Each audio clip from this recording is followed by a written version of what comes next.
Hey, it's Jug, Tyler Barron. Absolute unit, stud, was at Tennessee, got some great stats from Tennessee, one of the top guys in the spring portal. And he put my tagline on there, which I told my son. I said, "Hey, that's what I say when I start the show."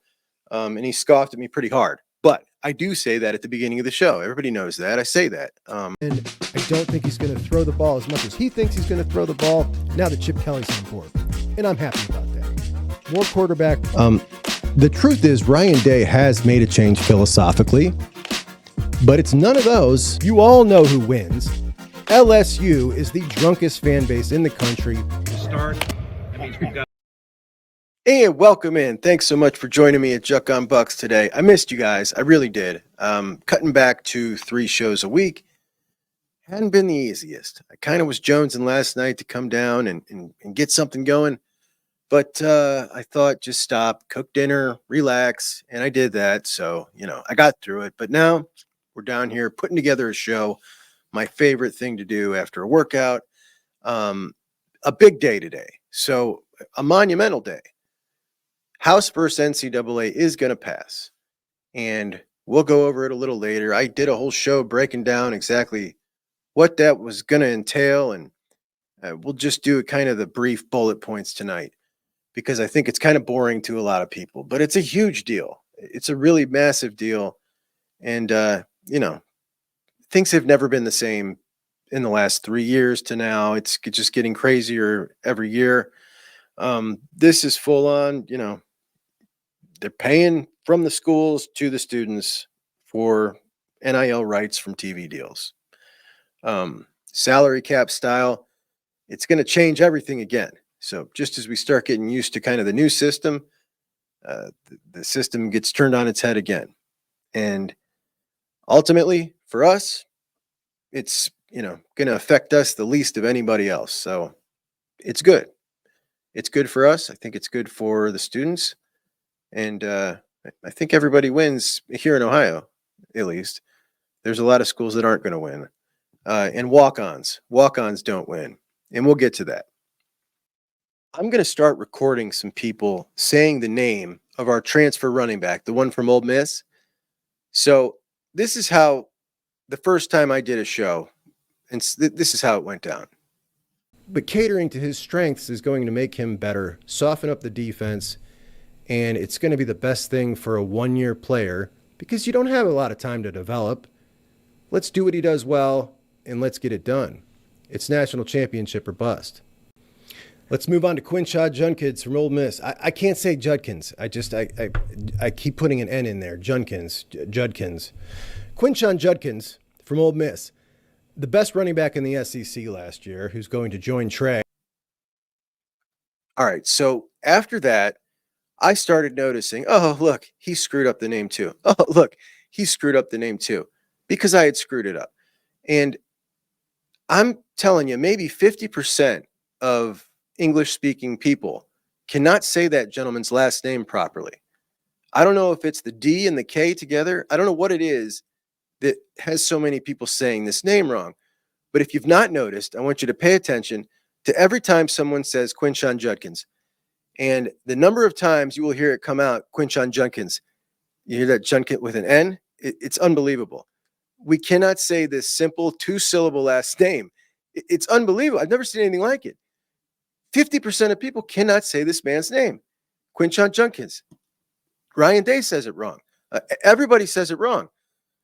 It's very simple to pronounce. It's J-U-D, Judkins, Judkins. There's no N in there, but you will hear one nonstop. So take a listen, and I promise you. Look at that little Juckster, man. Look at that. Just fresh face starting out. He's so cute. That was the first press conference with Caleb Downs and Quinshon and Will Howard and Seth McLaughlin. That was my first real video, I think. That was the first one. We got a huge transfer portal story. I went over this story and pulled some of the best things out of it, but it's this story that The Athletic did with anonymous quotes from all angles of the portal. Players, agents, general managers, coaches, and all the seedy stuff that we kind of thought was going on really confirmed in this article. There's some wild stuff, but we'll get to that one. But let's start here. So Andy Staples, guy I've always really liked, and Jesse Simonton from On3, they did a top 25. And kind of surprising, the Buckeyes were number one. That's not surprising. We're seeing that now from everybody. So those two guys had the Buckeyes number one, and here's what they had to say about that. They're going to have the best secondary in the country. They might have the best defensive line in the country. Playmakers, they've got plenty. Jeremiah Smith has drawn ridiculous comps as a freshman, and he's barely been on campus. I'm not sold on Will Howard that he's going to be some all-conference quarterback, but I don't think he has to be. Outside of the offensive line, I think Ohio State probably has the best roster in college football in 2024. Now, Day, can he get it done? He has to. He has to. Couldn't agree more with what the fellas are saying there. Without question, the best secondary in the country. We all already know that. They think it might be the best defensive line. I mean, if we're talking about quality and ready to play depth, without a doubt, best defensive line in the country. And they're going to be the most effective running Buckeye team we've seen in a very long time. So Will Howard, no, he does not need to be an all-conference quarterback, and that's something most of us have been saying for a while now. However, I'm not putting it off the table. You know, the running game is going to open things wide open for him. And we talk about him not being the best downfield thrower. You know, one-on-one coverage with really great receivers, we'll see what happens. It just might get better. Devin Brown was practicing with quarterback coach Jordan and Carson Palmer, and that just came out, but I heard that it went really well for him, so that's good. I don't know, man. He's a great passer of the football. His intermediate stuff and his level of chill is what he needs to work on. I really feel at some point he's going to play. I feel at some point this year he's going to play. And he's going to play good. But I've never been more excited for a season. And as these top 25s keep rolling out, it's just making my heart smile to see everybody recognize what we've been saying all along. Not that it means anything, it doesn't. But it just makes me feel like, okay, yes. It just feels like, yeah, you know, they're seeing what we're seeing. Like, yes, this legitimately is an insanely stacked roster of Buckeyes that are experienced and ready to get this done. And it's going to come down to chemistry and coaching. And I think we got the best coaching staff in the country. And I think they're going to prove it this year. Let's get to the rest of that top 10. So we got Ohio State, followed by Georgia, followed by Oregon. Nothing interesting there. Pretty much most everybody's top three is either those three, or sometimes people are tossing Texas in. But Texas definitely in that top four. These guys see it a different way. They have Alabama at number 4 and Texas at number 5. I think having Alabama at number 4 is kind of a stretch, man. Saban did leave a lot of talent there. Not everybody left. You know, they retained a lot of talent. It's a great roster still. But DeBoer in his first year, I think if you're putting them number 4, you're putting a ton of credence into Jaden Milroe as that dude. I just disagree with that. He's a good college quarterback, but he's not that dude. And there's a whole lot of people, I think, that really feel that way, and I'm just missing it. Maybe. Either I'm just missing it or they're wrong. But we're going to find out this year, as their talent advantage on most of the teams they play is not going to be so pronounced. So it'll be interesting to see. I have heard recently that Kalen DeBoer is really turning him into something special. I'll believe it when I see it. The dude's got a really nice deep ball, and he's a crazy athlete. I don't see much else from him as a quarterback. And one of the only things I ever agreed with Bill O'Brien about was telling him he should switch positions, because he could be an amazing anything, and he's not ever going to be an amazing quarterback, certainly not an NFL quarterback. And I'm sure Alabama fans would disagree, but I just don't feel like he's got the goods to do that. But Alabama, Texas, Michigan. Michigan, number 6. That's kind of not seeing that much either. So Michigan at number 6, ahead of Florida State, ahead of Ole Miss, ahead of Notre Dame. I wouldn't put them ahead of any of those three. And, I mean, the Vegas odds feel the same way. I just they're going to have a great defense. I don't see that offense being able to do anything against those three teams that they are favored to lose to. So when we talk about them against Oregon, Ohio State, or Texas, I don't think that offense is going to do a damn thing. So that defense is good enough to beat everybody on their schedule that they're favored against. They can be pretty stifling for sure. But when it comes to winning a team that they're evenly matched up with, I don't think it's going to work. And number 10, they round out with Kansas State. Kansas State at number 10, and I've not seen anybody that high on Kansas State, but Staples is really high on Avery Johnson. Avery Johnson, the Kansas kid, local kid, the best quarterback they've ever recruited at Kansas State. And this is the guy that everybody says Will Howard got benched for a freshman. And it's just not, it's a little more complicated than that. Avery Johnson is someone that Will could see the writing on the wall. He needed to get the hell out of there because he's legit. Now, for starters, Staples said, in his opinion, he's the fastest. I've always thought he was really fast. I didn't think he was this. Staples said he thinks he's the fastest quarterback in the country. I mean, that's a hell of a compliment. Staples been around the game a very long time and obviously seen him up close. So that's really saying something. He is a heck of an athlete. He's got a sweet arm. He's got the hair. I mean, he's going to be a big star if he can play good. He's going to be a big star for sure. He's got everything you want. But Will Howard saw the writing on the wall. And I do want to hit on Will Howard's transfer to Ohio State a little later because I got a thought on NIL that might be a little counter to most people's thought that we've been hearing lately. And we'll get to that. But I'm not about to do a top 25 myself. But if I was, I just might be tempted to put Miami in there because Miami just did it again, and they went out and signed Tyler Barron. Tyler Barron is a sick edge rusher, was at Tennessee, transferred to Louisville for a cup of coffee, I think, and then Miami picked him up. But that makes 4 starters that they've added this spring portal. And I don't mean starters because they needed to replace crappy guys on the roster. I mean, these dudes are starters like they're starters. Damian Martinez, fantastic running back from Oregon State. Michigan State defensive tackle Simeon Barrow, a corner from Marshall, and a wide receiver from Houston. These dudes could start almost anywhere.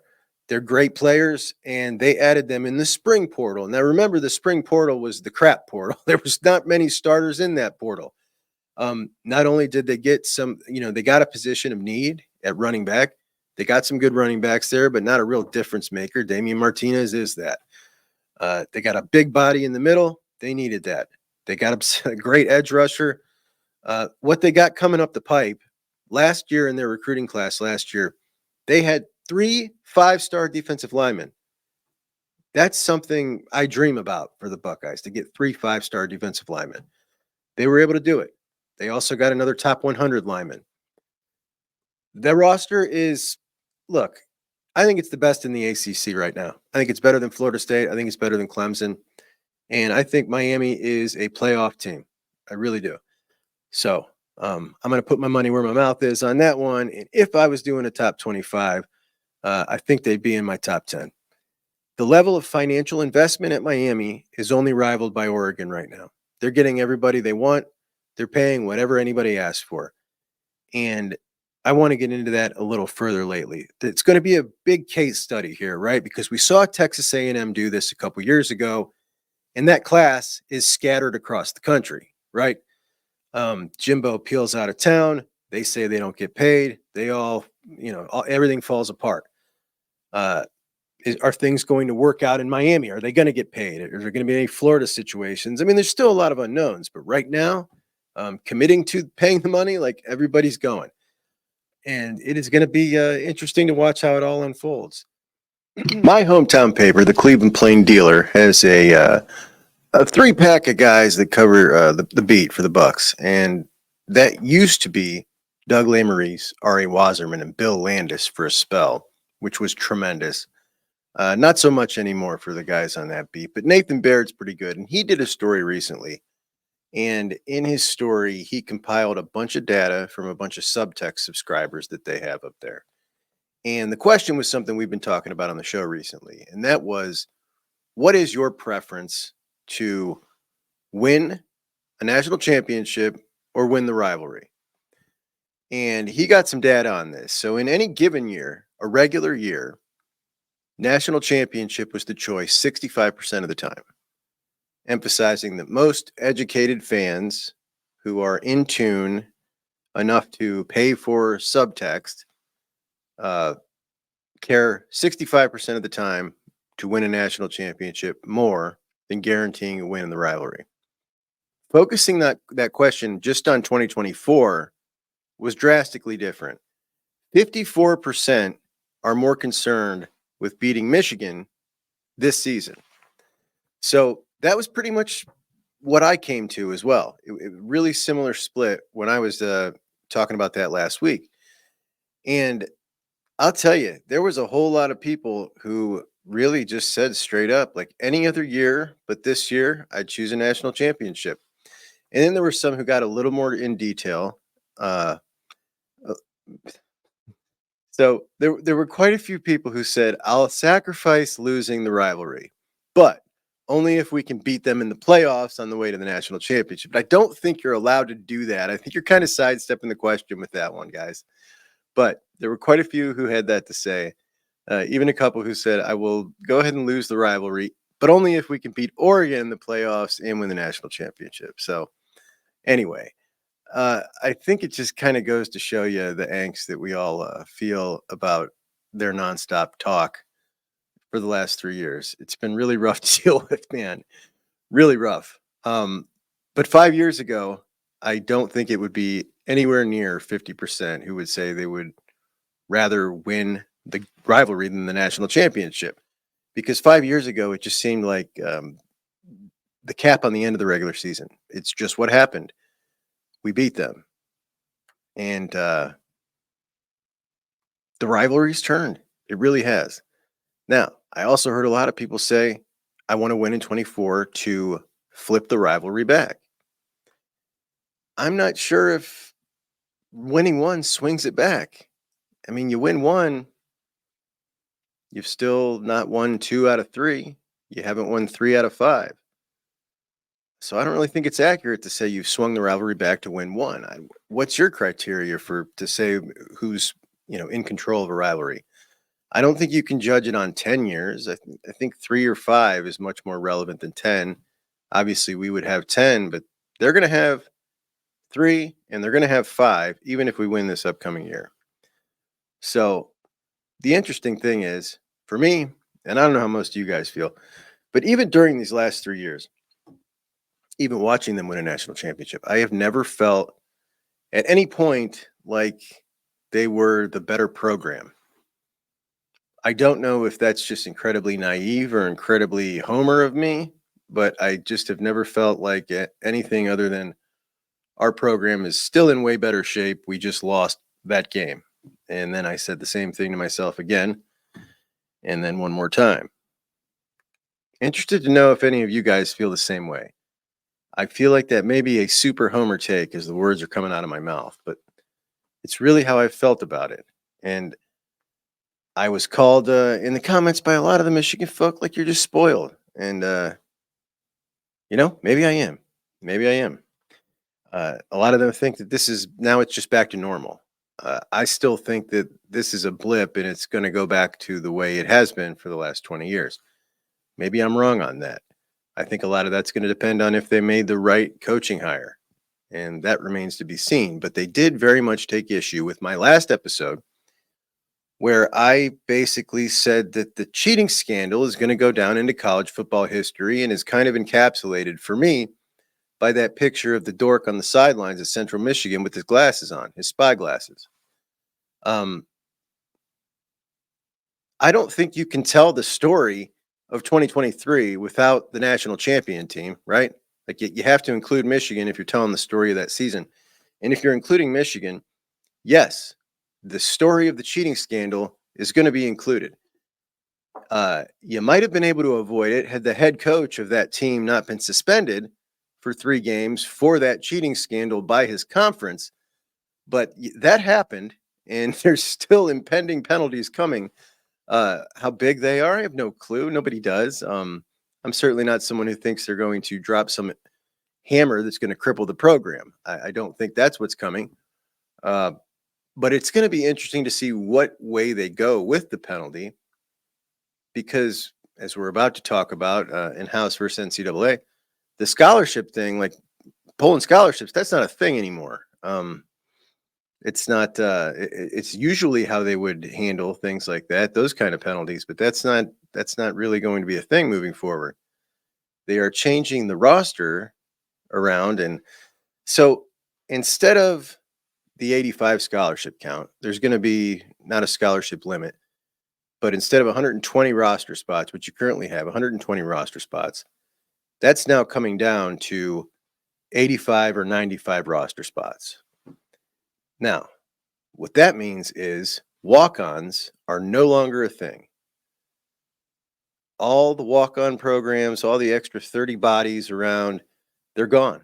You cannot walk on anymore at a major program. And I think that's a real shame. I think it's a real shame.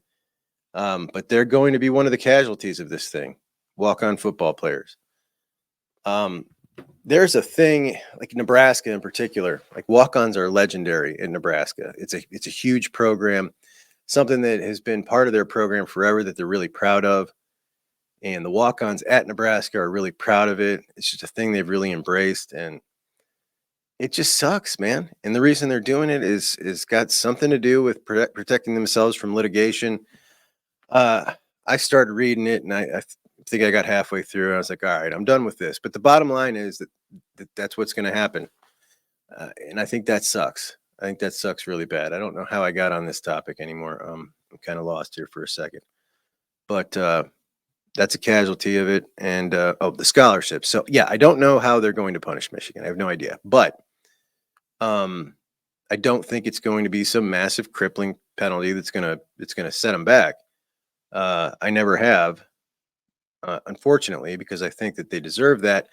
Not so much because of the crime, but because of how they tried to cover it up, and because of the way they acted with not cooperating, Harbaugh not cooperating. And when you don't cooperate, you hang your program out to dry, and the program's going to suffer because of it. And that's what they deserve, is to suffer because of that. So the crime itself, the advantage that they got, yes, they got an advantage. There's no doubt. It's not quantifiable, though. And if you can't quantify it, it's tough to say. So you got to kind of lean on it was worse, right? You get, that's the way I think you have to lean on. You have to say it was probably worse than, or you have to punish like it was worse than it actually may have been, because you can't quantify it. You can't say it gained you this much points, but you can say that it gained you an advantage. And if it did not, then I don't think you would go through all of the rigmarole. So that's my take on that. But no, I don't believe it won them the national championship. I believe it was a really good veteran, old ass team with a very good coaching staff, and they cashed in. It was a very good team. Did it help them? Yeah, no doubt. No doubt. You don't go through purchasing all those plane tickets, paying people to go to those games. You don't go through that if it's not helping. That's just, it's common sense. Nobody's doing that for fun. And they want to say Ohio State had our signs and everybody had everybody's signs. You know, if that's the case and everybody already had all that information, and Michigan already had that information and everybody else, to the extent that they're claiming everybody has it, then you don't go through all that aggravation. You don't buy the spy shades and chill out on Central Michigan sideline. You don't pay for tickets at 11 Big Ten stadiums, and you don't pay people to go record the games. I don't really know how you can defend that there was no advantage when you have all of that being done. There was obviously an advantage, or you don't do that. So that argument is just ridiculous on its face to me. But no, you cannot tell the story of the season without Michigan, and you can't tell the story of 2023 Michigan without the scandal. You just can't. You can't.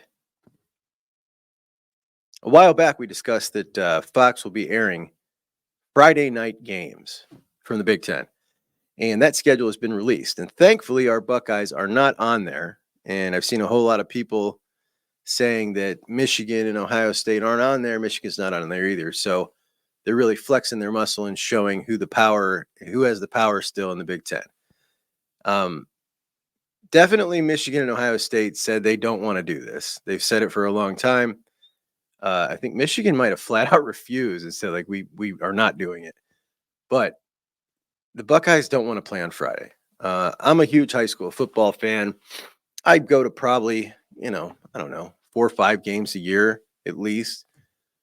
I'm not missing a Buckeye game for high school football. I don't think anybody else is that's listening to this show either. But those games would be dead. They would be absolutely dead. The gate at the high school football games that the Bucks were playing. That would really suck. They rely on that money. It's a real bummer for all these schools that are playing, and I'll pull the schedule up here in a bit. But it's going to be a real bummer. But this was not a case of Michigan and Ohio State flexing their muscle. This was, like I said when I first talked about it, Fox drafted their number 4 best game every week, and that's the game that went on Friday night. Michigan and Ohio State are rarely in the 4th best game of the week, and that's why they weren't affected here. So let's pull this sucker up and go through. So we start off with Noah Fafita in Arizona going to see the Wonder Boy, Avery Johnson at Kansas State. That should be a fun one. Then we get into Big Ten play with Illinois at Nebraska as Nebraska continues their fraudulent sellout streak. And if you don't know, Nebraska has the longest sellout streak in the country, and they buy up tickets themselves. The school does when they don't sell it out to keep it going, and they admit to that. Then we see the Huskies head out to New Jersey to take on Rutgers. I don't know, man. I'm kind of excited to see what Rutgers is all about, and Washington, I guess, under Jed Fish this year. This one sucks. Michigan State heading out to Oregon. Michigan State's just not ready for any kind of big matchup like that. Their roster's in no shape. Northwestern at Maryland. That's a real snoozer. Oregon at Purdue.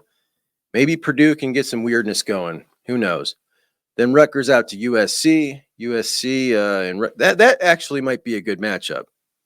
Iowa, UCLA. That will have 20,000 people in attendance. UCLA at Washington. Always fun to watch a night game from Washington Husky Stadium. One of the absolute best atmospheres in college football. And Purdue at Sparty. This is all right. Now we're at a point in the season where those teams are so far out of it. Nobody's watching that. And then we got the Utes at Central Florida. That is going to be really fun. Those two teams should be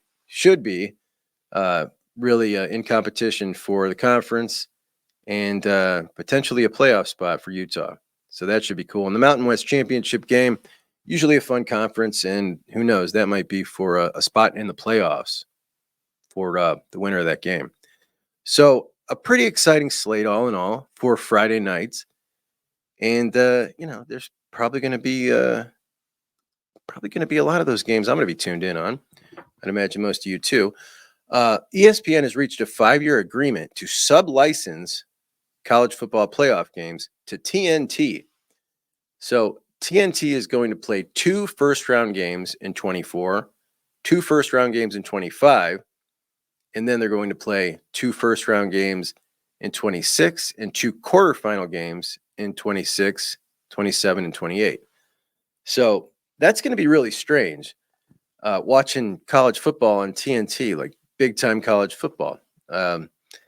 It's not a channel I've ever watched a football game on, I don't think. Maybe so. Have we seen any games on TNT? I can't ever recall watching a game on TNT. We see the CBS during the tournament. They throw them on to Court TV and TNT. But I can't recall ever seeing a football game on TNT. And somebody was saying about the announcers. If they do it anyway, like CBS does it, it's just going to be ESPN's announcers, right? Isn't that what that would be? They're just going to put the ESPN broadcast on TNT? I don't know. I haven't got any clarification. That would be interesting. I mean, TNT doesn't have any house announcers. I don't know. That's going to be really strange. But going to be interesting. So, all right. So I want to get to this. NIL. There are a lot of Buckeye fans who are saying that they love NIL because of what NIL has brought us. And I have a bit of a different take here. So, as a whole, we have to look at how NIL has helped us comparatively. First, we can say, no, it didn't help us at all the first 2 years. We lost several recruits straight up because of it. Just in this most recent year, it has helped us do some things. But as a whole, has NIL raised the Ohio State program compared to our competition? Or has it raised other programs up into the rarefied air that Ohio State lives in? I think it's that one. And what I mean is, in the last 10 years, let's say, Ohio State has lived in the top 3 recruiting and performing uh, group, right? In the last 3 years, let's say, all right, in the last 10 years, let's say, Ohio State has made a home in the top 3 of the recruiting ranks, the performance ranks, everything, right? So Ohio State, Alabama has always been there the whole time. You had Clemson for a bit here. You got Georgia now, but it's always been Ohio State and Alabama for the last 10 years, right up there in the most rarefied of rarefied air.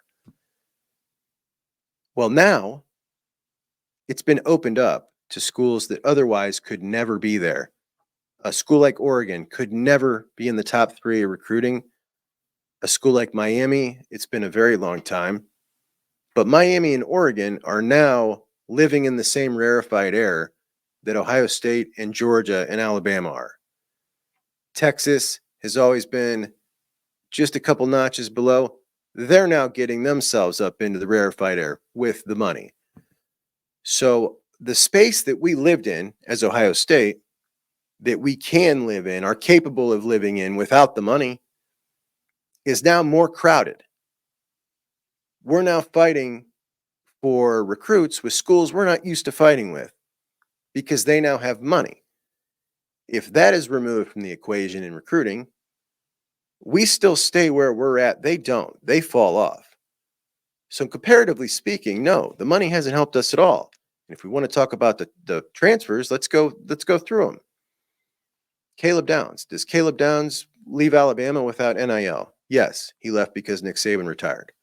Does Julian Sayin? Yes, he left because Nick Saban retired.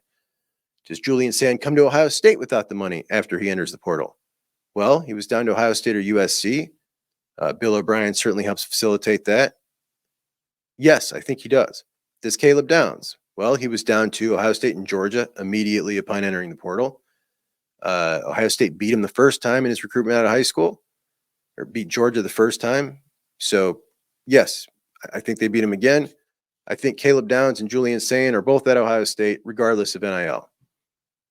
Does Ohio State get Seth McLaughlin? Yes, I think they do. He definitely was entering the portal. He didn't enter it because of NIL. And Ohio State needed a lineman. He could come in and start. The next best thing from where he was at would be to go to Ohio State. So, yes. Will Kazmarek? Yes, of course. Coming from Ohio University, he's getting the call up. Absolutely. Will Howard. Does Will Howard enter the portal or does he go to the NFL? That's the biggest question. But if he does enter the portal, he was ranked a mid-tier transfer portal quarterback. Does he go to Ohio State? Yeah, I think he's very flattered that Ohio State wants him. And I think he probably ends up at Ohio State too. The coin flip there is whether or not he stays in college or goes to the NFL without making that money. I don't know. I don't know him well enough. I think it's a smart move for him to stay in college another year. But who knows? So that's potentially one. Quinshon Judkins, I think for sure he stays at Ole Miss without NIL. The reason he was unhappy at Ole Miss, we heard, was NIL deals. And he decides to go in the portal because he wants to make NIL deals. And he ends up at Ohio State. Now, it seemed like he wanted to go Ohio State from the rip, but I'm just saying I think he probably stays where he's at. As far as recruits, you needed money for J.J. Smith. But if nobody could pay anybody any money, could you still win that recruitment? I think so. Edric Houston, same thing. I think you can win both of those recruitments without it. But did we lose some to money that we weren't willing to match? Yes, we definitely have. Justin Scott's one that we win 10 out of 10 times. Miami never beats us for that recruitment, ever. A kid from Illinois. So the only thing that I think it's really helped us with is retaining seniors, but that's all across the board. All across the board, underclassmen, the least amount of underclassmen in the last 2 years that have ever, in the last 40 years, entered the draft. So that's going on everywhere. And that's the best part of NIL, by the way. But that's going on everywhere. So did NIL really help us? Like, no, it didn't. It didn't help us. Compared to our competition, it did not. It brought people more up to our level, the level that we were already living at. So I would love to see whatever this enforcement arm is going to do to get rid of the deals that aren't true NIL deals. Now, what exactly falls under that category? You can get a little tricky with that. We'll see. But I think it's going to tighten up. And, the next step then is what they do with Congress, whether they're employees or whether they can get Congress to give them that exemption. The Notre Dame president was just tweeting this evening about wanting that exemption, and there was a lot of people mad about that. The administrators want a different thing than a lot of the media on this, so we're going to see this one play out in a very loud, kind of ugly fashion, I think, as the next step of this whole part is going to be that. And we saw Nick Saban get kind of blasted for it when he went to talk on Capitol Hill. We're going to see a lot more of that part of it. But as for the NIL, no, I think that the Buckeyes were damn fine in position of a little more exclusivity before the NFL. And now we've got some people creeping up in our stratosphere that really love the NIL and could not be there without it.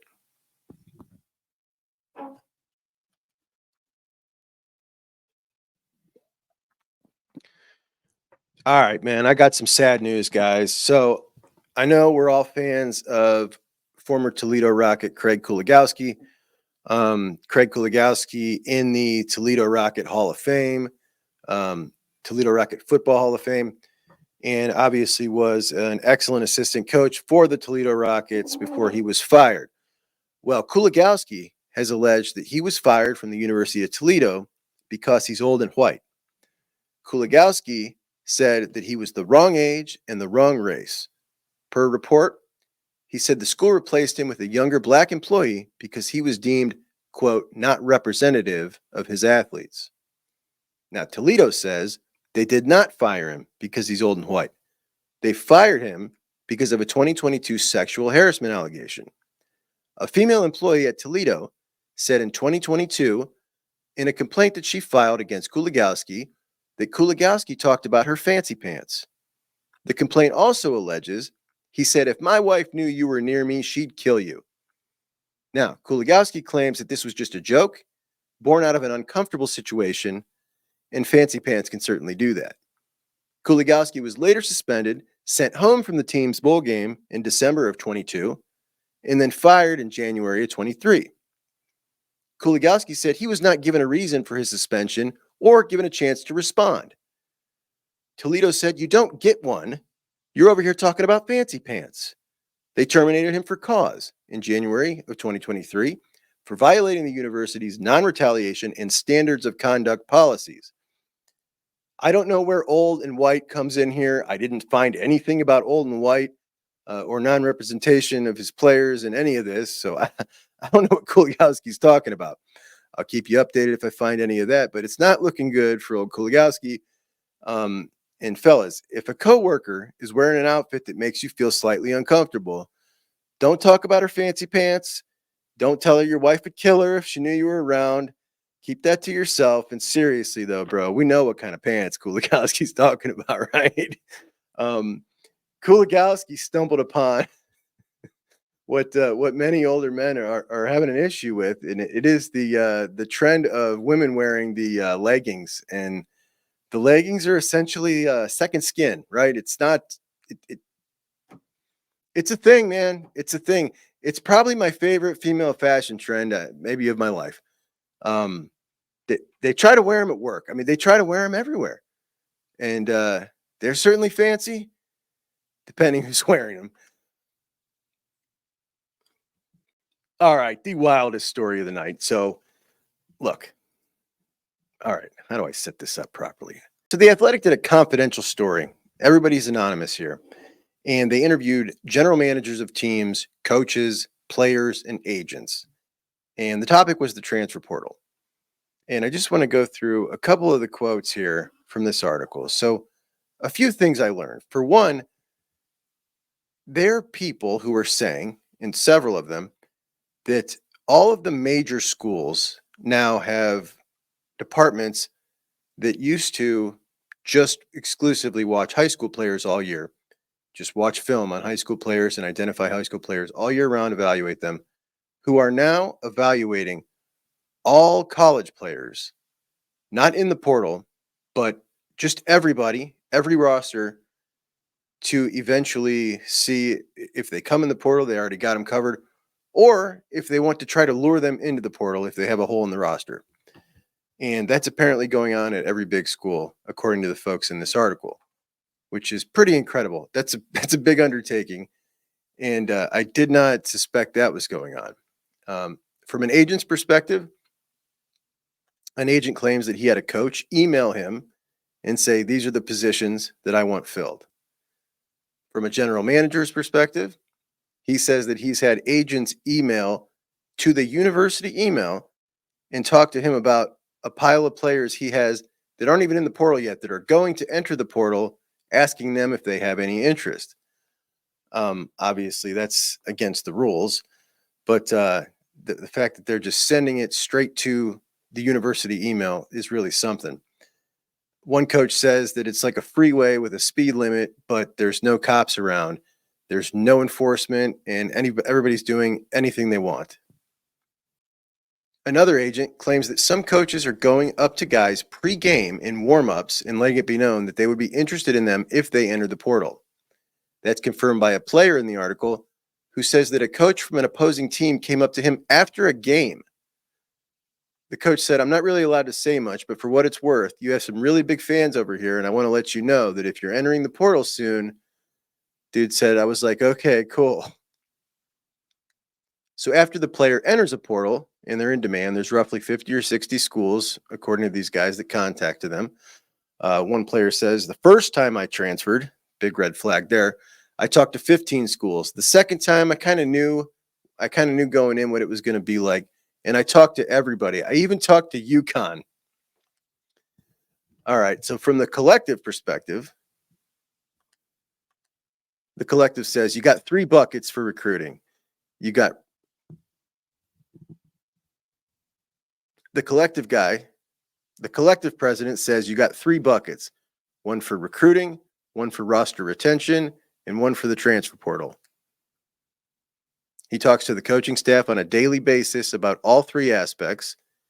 And the way it worked before was essentially the coaching staff relaying messages to the collectives. They weren't talking to them directly, but they had to be relaying to them their priorities. If they weren't relaying their priorities, then the collectives wouldn't know who to pay. Well, now it's allowed. They're allowed to talk directly, and everybody's allowed to talk to everybody. Wasn't that way before.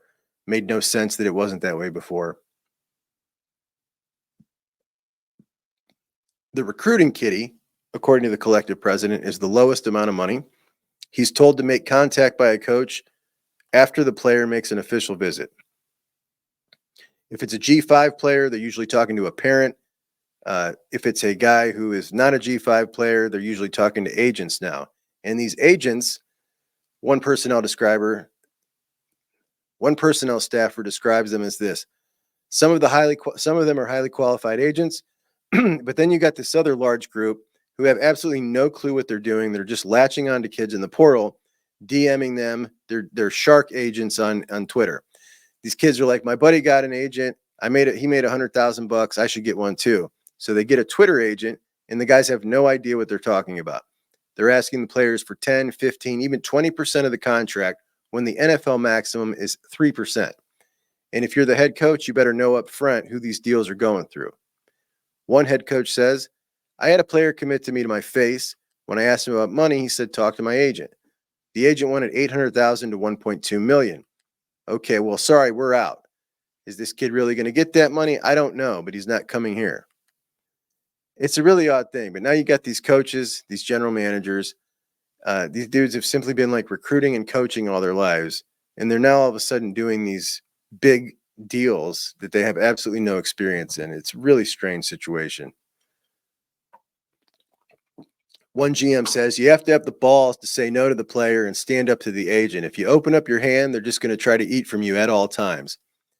We had a player who wasn't very good tell us on a visit that he would sign immediately if we promised him $15,000 a month.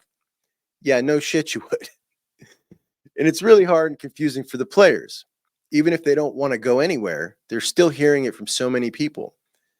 This is a coach now. He said, I could see at the end of the year, ahead of our bowl game, the only players in our program who looked like they were in a good headspace were the kids who had already transferred. So this dude's in his locker room looking at his own team, and because all these kids got people in their ears saying you should transfer and get paid, the only guys that looked like they were in a good headspace were the dudes that came in and had already been paid. There are absolutely kids going into the portal that don't want to go in the portal, but the parents are orchestrating it. A big thing now is the collectives are giving separate NIL stipends to parents to go to games because that gets expensive. You got these situations where a player gets a certain amount of money, but the parents get a big chunk of it for their stipend. So now it's a big thing for the parents to get a separate NIL stipend, and that's a big thing for these kids because the parents are a big influencer. Kind of hit on this last show. The difference between getting paid in the NFL, we always had people in these guys' lives, these big-time recruits, who would try to attach themselves onto them in hopes that in 3 years, NFL, 4 years, endorsement deals and all that would come, big contract money. So they try to latch onto them right out of high school when they're young. Well, now there is no wait 3-4 years. They're doing these deals right now as 17 and 18-year-olds. Much easier to manipulate than a 21 or 22 or 23-year-old. And it's a bad thing. It's a real bad thing. But this may help. So NCAA versus House is coming to the settlement. All the power leagues have approved it. And it's probably going to take 5 to 8 months to go through. But when it does, it's going to take effect in the 25-26 season. So $2.7 billion in back pay. $2.7 billion in back pay.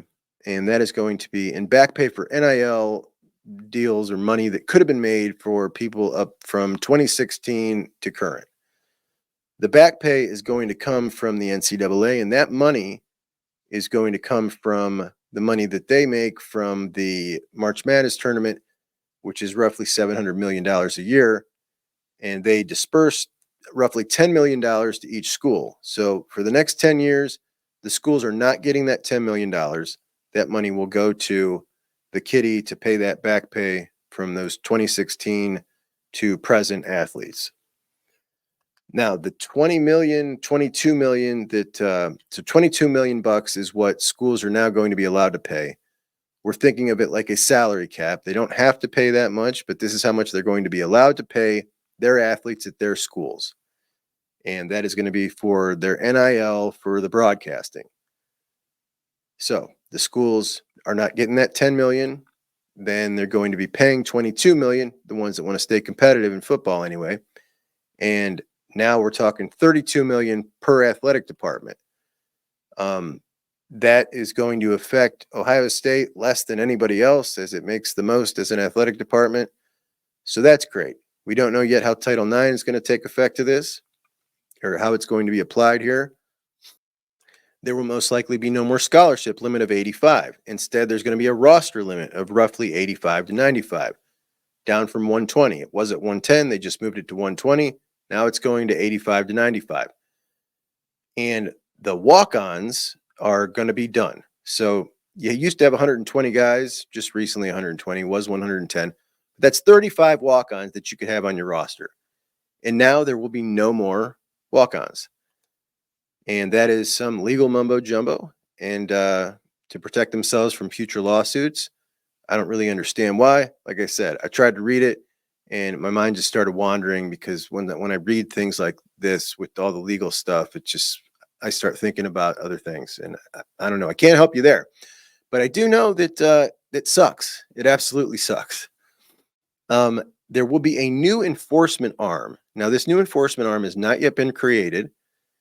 And this new enforcement arm is something that they're all really looking forward to, because what they're going to do is they expect the judge to uphold and reaffirm existing NCAA compensation rules. And those specifically prohibit booster payouts or collective payouts for fake NIL deals, essentially just giving them money. And now this new arm is going to be able to really crack down on that. So what this also does is it incentivizes the schools to bring the NIL in-house, because you want it to be in-house if there is this enforcement agency who is investigating deals. Because if you have a third-party NIL collective and they're not doing it above board and they get popped from this enforcement agency, then we got penalties. So the schools are going to want to bring that in-house. They're not going to want some third party, any huckster opening up an NIL and operating in their space on their behalf unless they have full oversight. And that's not going to happen unless they bring it in-house. So essentially, we can assume that most of the NILs will now be in-house. I'm sure there will still be some that operate on the periphery. How much the school is going to work with them, I doubt they'll work much with them if they're having one inside the athletic department.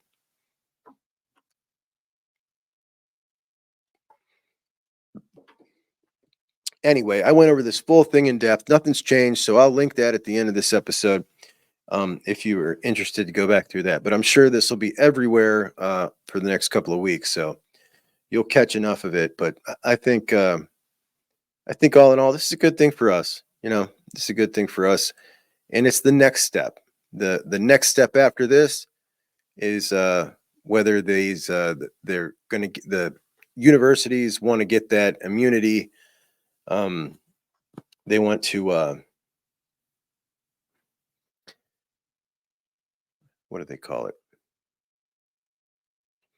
So this is a great step. It's a good step. There's more to come. Things are moving in the right direction on this front. The players are getting compensated as they should, and the people paying the compensation are no longer going to be us, which that's good too. The athletic departments make a ton of money. They make a ton of broadcast money. The amount of money, gosh, I forget. The Big Ten, what they doled out to the Big Ten schools last year was ridiculous. And they should be paying the players off of their own dime, not fans and boosters like us who, do everything else to support. We shouldn't also be paying the payroll. That's not what should be happening here. But it has been, and we've stepped up and done our part to fill the gap in the rules. Now, time for them to take it in-house and pay their own payroll. We pay our own payroll. All right, my favorite story of the night. Na'eem Offord took his visit to Oregon over the weekend. We know that. We came on here. I talked about it. We all talked about it. I don't think it's a big deal. Na'eem Offord reminds me very much of TJ Alford when he talked about James Laurinaitis in Ohio State. There was just a glint in his eye. And I always felt like this dude is just totally enamored with Laurinaitis in Ohio State. He's going to be a Buckeye. Still feel that way now. That's why I'm not worried about him taking visits. I feel the same way about Na'eem when I hear him talk about Ohio State, about Tim Walton, about his goals. He has said publicly, I don't care about a bag. I care about the big bag when I'm done. I want to be developed. And he means it, I believe. I believe sincere. And I'm not stressing about that. We know Oregon's paying big for visits. They're paying even bigger for officials. And, it's a trip. You go on a trip, you get pampered. I found it annoying that he was up there because I just find Lanning annoying and relentless. He's good at what he does. He is. So I never like our guys who were committed getting up, and getting an earful of that dude. But anyway, nothing I was concerned about. But I will say that I had TJ Alford on the show just was a month and a half ago. And I remember a month and a half ago, the news about DeCorian Moore, who was committed to LSU, then scheduling officials afterwards, was odd. Okay. It was so odd that when TJ, it was announced he was doing it, I was talking to him 2 days later, and I made it a point to talk to him about that because it was different. It was new. We hadn't seen this yet. Sure, we've seen guys who were committed take a visit somewhere else, but generally it was not something they took a bunch. If they took more than one visit to other places, you were pretty sure that that guy was coming off that commit, like that he wasn't staying where he was committed to.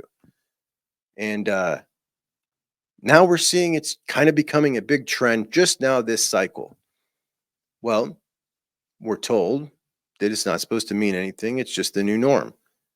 Though I will say, the first guy that was doing it, DeCorian Moore, came off his LSU commitment. So we'll see at the end of the cycle whether this actually was a big nothing deal or if a whole lot of these guys who committed early but still went and scheduled 4 officials afterwards end up flipping.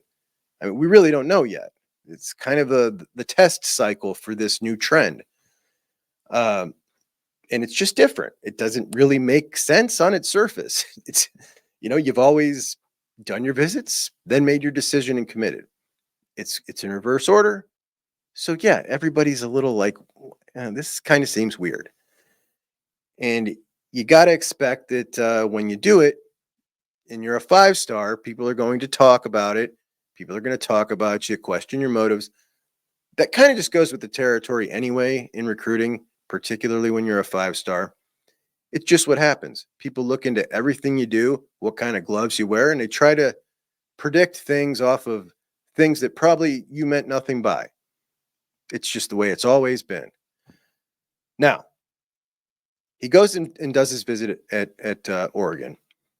And I'm guessing nobody in the Ohio State ethos heard the Locked On Ducks podcast. So the Locked On Ducks podcast, part of the Locked On family of networks that has a podcast in all different territories. And there's one called Locked On Ducks. There's one called Locked On Buckeyes. They'll both appear in the show this evening. Now, the Locked On Ducks podcast was seen by JR. JR is JR from JR's Rankings is his Twitter account. He hosts some Buckeye shows over at the Voice of College Football Ohio State station. And I've been on that show with him. Very nice guy. He watches this show. He comments in the comments section probably every day. Talk to the dude. Really nice dude. Total Buckeye fan. He's just like us. He's not out to try to make a bunch of money. He's just a Buckeye fan. And he listened to that podcast. Now, on that podcast, the Locked On Ducks podcast, they had the Locked On national recruiting analyst on. His name's Brian Johnson. He's a legit national recruiting analyst. He's from down south, does a lot of recruiting in Mississippi, or recruiting coverage in Mississippi, Alabama, Na'eem's home state, knows Na'eem. Florida, South Florida. He does some work with Auburn. I think he does some work on a publication with Miami too. So he's a legit guy. Locked On itself, you may have a different opinion of that. I may too. But he does some work for National Recruiting Services. Anyway, the dude's kind of legit. So he's on this podcast at Oregon. JR hears it. JR tweets paraphrasing what this guy said. Okay. And here's what JR tweeted.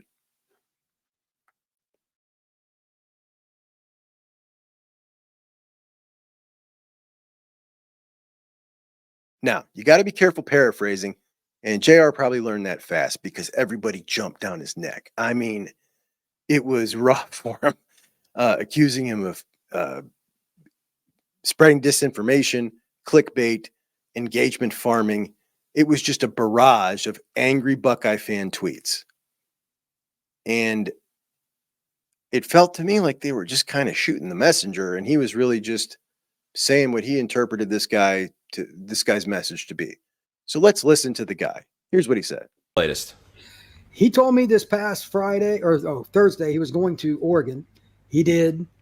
I don't know how much he's really committed to Ohio State. He's a Birmingham kid, and Ohio State never gets anybody down here anyway. But at the same time, he had the Ohio State gloves on and all that, said the right things. But he said he's also, and I didn't even ask, he offered this to me, that he's going to take an OB to Oregon later.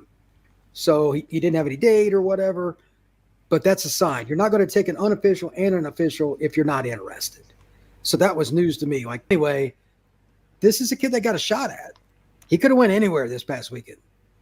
So you have to recruit him. Alabama had him on campus recently. They're kind of on wild card. Auburn desperately wants him there at one point before he committed to Ohio State was trending. Like, his recruitment is wild. I would not bet on anybody. All right, so JR hears that, and then he makes that tweet. Now, keep in mind, that guy said, I talked to Na'eem directly. He said that. And you can tell, I mean, I don't know what vibe you got from that guy. Certainly didn't sound positive to JR either, so he makes that tweet. And I took it to mean JR saying, hey, Buckeye fans who follow recruiting, you may feel like nothing was wrong with that visit with Na'eem Offord. This is a national recruiting guy, and he thinks there might be some more to it.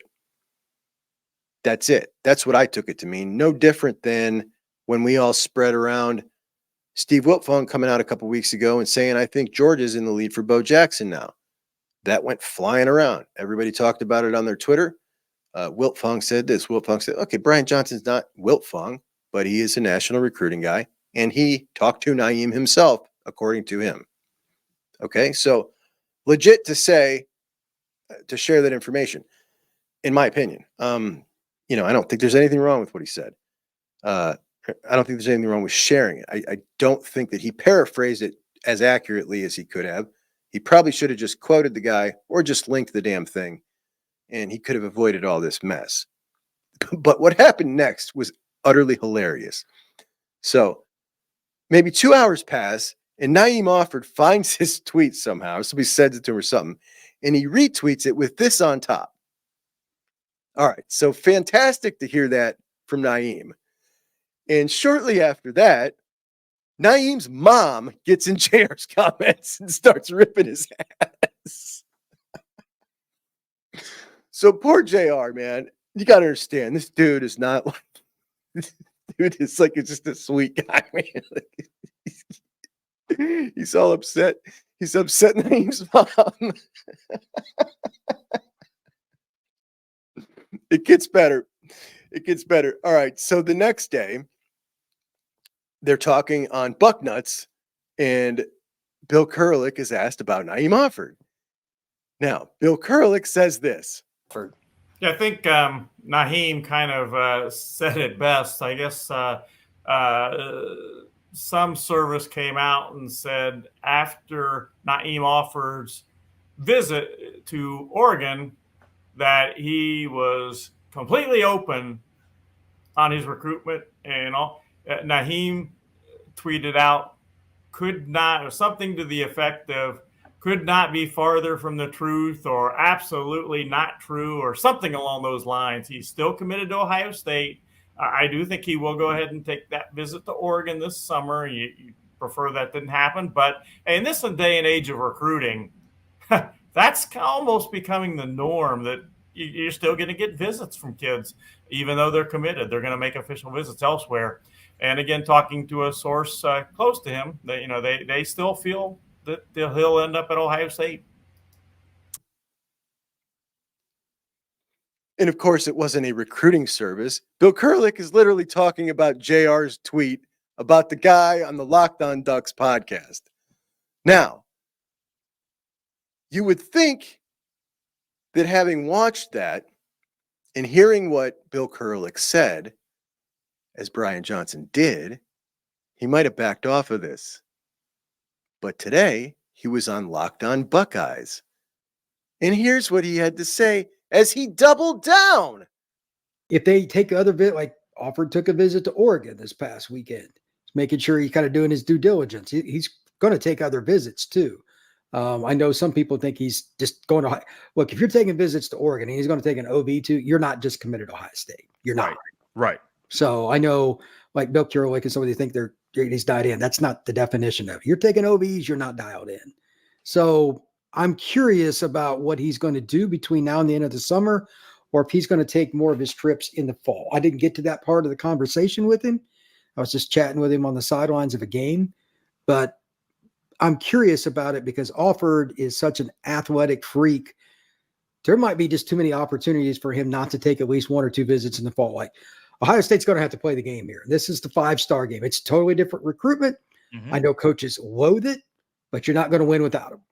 The players are in control in this one situation. So they got to go through it. And if you lose the kid on signing day or something, you know what? It is what it is. You can't win titles without these kind of guys. So you got to recruit them. From a couple guys that decommitted to a couple guys that Justin Fry is trying to lure to Ohio State, we're going to talk about a couple. Calling out Bill Kurolik by name and doubling down about Na'eem Offord and about essentially what I took it to mean is his general philosophy here is if you are still taking officials, you're not locked in on somewhere. You're just not. Now, that's his stance. I don't know. I mean, if I totally agree, but that's his stance. And, everybody's entitled to their opinion. But the whole story was just, it was just really funny to watch unfold. And I still think that Na'eem Offord is 100% locked in. I do find it kind of weird that they got so mad about that, though. I mean, this guy said he talked to, like, why is this guy getting away with it? Go get this guy if you're mad. Like he's the one putting words in your mouth. But also, like, honestly, like if you schedule official visits after you're committed, I mean, this is recruiting. You got to expect people are going to talk. So anyway, that's my story. I thought it was utterly hilarious. I hope I related in a way that was as funny as I found it when it went down. But Na'eem Offord, locked in. Brian Johnson may be decent, may suck. I don't know, but he's got this one wrong. That's my take on that. And poor JR.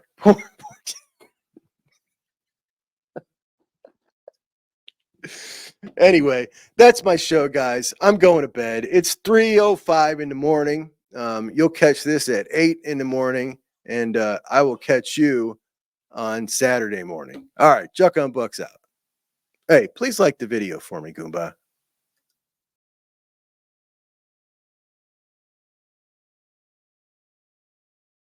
Missed me. Probably not all of you, as we are really catching on with the fans up north, getting more and more comments every day. So welcome to you guys too. But if I was doing a live show, you wouldn't be allowed. I wouldn't let you in. That's just that's not how we roll here at the Juck on Bucks. You don't get to come in and have fun and interact. I'm sorry. It's just not that kind of show. This is for Buckeyes only, except for, Tim. He's grandfathered in. And we got a couple Georgia guys that I like that talk to me on Twitter. But none of you are allowed. There will be no trolling here. We're not interested in your fun and games, okay? Go have it somewhere else. There's plenty of shows. You can go chill in the chat room with Buckeyes. We don't do that here. That's not what this kind of outfit does, okay? This is not that type of outfit. Scarlet and gray all day. We saw that Devin Brown has been working out with the Palmer brothers. So, if you need to tune up your quarterbacking, you go to the Palmer brothers. Everybody knows that. Go work out with Carson and Jordan Palmer. Things will be better, right? I mean, guaranteed to start working out with those two. Honestly, I'm ragging on them, but I don't know if they're good at quarterback coaches or not. Who knows, man? It might click. You never know. You never know. Already he's a pretty damn a good thrower of the ball. I would rather he worked out with someone like Colt McCoy, right? Somebody who specializes in the short stuff. Go work out with them. Oh, I forgot I got a lot of Bengal listeners here. I don't know. How do you guys feel about Carson Palmer? Is he a friend of yours? Do you guys like him? Interested to know about that.